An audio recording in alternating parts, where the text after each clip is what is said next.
বিসমিল্লাহির রহমানির রহিম। প্রিয় খামারি ভাইয়েরা, কৃষক ভাইয়েরা, আসসালামু আলাইকুম। এই যে পুকুরের পাড়ে কিছু ভেন্ডি লাগানো হয়েছে। এই যে দেখেন, বেগুন তো আছে। এই যে বেগুন, এই যে ভেন্ডি লাগানো হয়েছে। মাশাল্লাহ, ভেন্ডির পাশাপাশি কিছু পুঁই শাক আছে। দেখছেন, পুঁই শাক দেখতে পাচ্ছেন। ভেন্ডি পাশাপাশি পুঁই শাক, ঠিক আছে। বিষয়টা হলো আপনার কষ্ট করে যদি করা হয়, এটা সংসারের জন্য অনেক কিছু হয়ে যায়।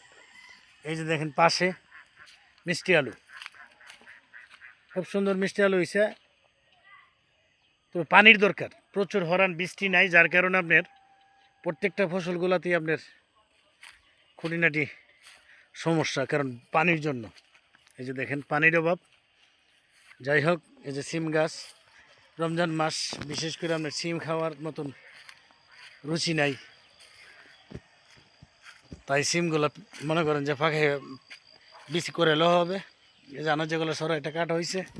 এই যে দেখেন, কলা গাছের ছড়ই, খুব সুন্দর আনার যেগুলা। যাই হোক, সকলেই ভালো থাকবেন। আসসালামু আলাইকুম, আল্লাহ হাফিজ।